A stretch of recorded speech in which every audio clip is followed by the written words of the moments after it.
5 वर्ष मैं तुम्हें गाली दूंगा, 5 वर्ष मैं रहूंगा, मैं लूटूंगा, तुम मुझे गाली देना। बिहार विधानसभा चुनाव की तैयारी में जुटी जनसुराज पार्टी के राष्ट्रीय अध्यक्ष उदय सिंह उर्फ पप्पू सिंह कटिहार पहुंचे। राज्य कोर कमेटी के सदस्य सत्यनारायण शर्मा के नेतृत्व में उनका स्वागत किया गया।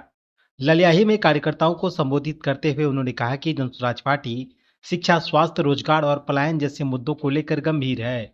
जो लोगों ने कभी सोचा नहीं, जिसके बारे में लोगों ने कभी कहा नहीं, अगर किसी को भी, किसी राजनीतिक दल को कहेंगे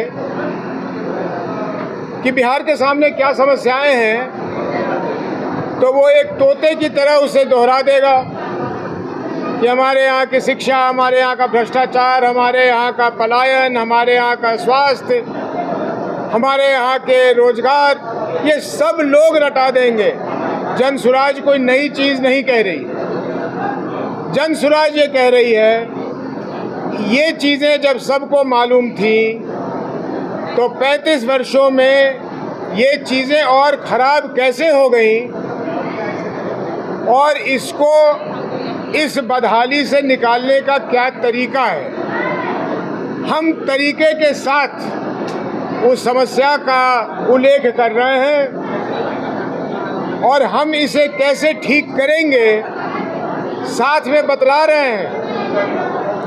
अगर हम कह रहे हैं कि 2000 रुपये की पेंशन देंगे तो हवा से उतार के नहीं दे देंगे, वो 2000 रुपये कहाँ से आएंगे ये भी बतला रहे हैं।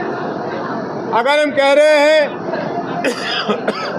कि हम यहाँ की शिक्षा व्यवस्था को ठीक करेंगे तो सिर्फ बातों के लिए नहीं कह रहे, तरीके के साथ, आंकड़ों के साथ बतला रहे हैं कि आज हमारे शिक्षा में क्या खराबी है और इन खराबियों को हम दूर कैसे करेंगे और कितना वक्त लगेगा। अगर सबसे महत्वपूर्ण मुद्दा पलायन पे बात करें तो हम पूरी योजनाबद्ध तरीके से आपको बतला रहे हैं कि हम पहले दिन से पलायन को रोकने के लिए ये कदम उठाएंगे और इसका नतीजा निकलेगा। एक बात भ्रष्टाचार की, भ्रष्टाचार सच मायने में पूछिए तो सबसे आसान काम है इसे रोकना। देखिए, मेरा मानना है कि ये जितने दल हैं, एनडीए के हों या यूपीए के हों, इन्होंने एक साजिश रची हुई है। बिहार की जनता के साथ ये बहुत बड़ी साजिश है। 5 वर्ष तुम रहो, लूटो, 5 वर्ष मैं तुम्हें गाली दूंगा, 5 वर्ष मैं रहूंगा, मैं लूटूंगा, तुम मुझे गाली देना। अभी 5 महीने चुनाव को मोटे तौर पे रह गया।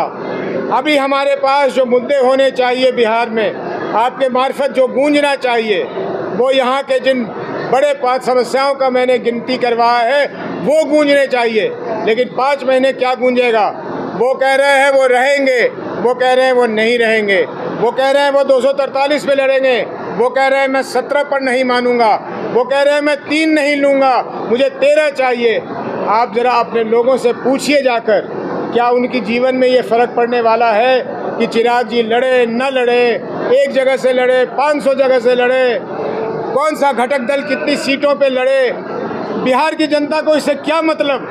लेकिन मुद्दे से भटकाने के लिए, और अभी तो मुख्य मुद्दा आने वाला है, चुनाव आने दीजिए, सत्यनारायण जी को और मंसूर जी को अलग करने का तरीका फार्मूला आने वाला है, हिंदू मुसलमान का फार्मूला आने वाला है। तो पूरे चुनाव में जब तक बिहार के लोगों को ये बावला नहीं कर देते, मुद्दों से नहीं भटका देते, ये कुर्सी पर बैठ ही नहीं सकते, अपने काम के हिसाब से तो नहीं बैठ सकते।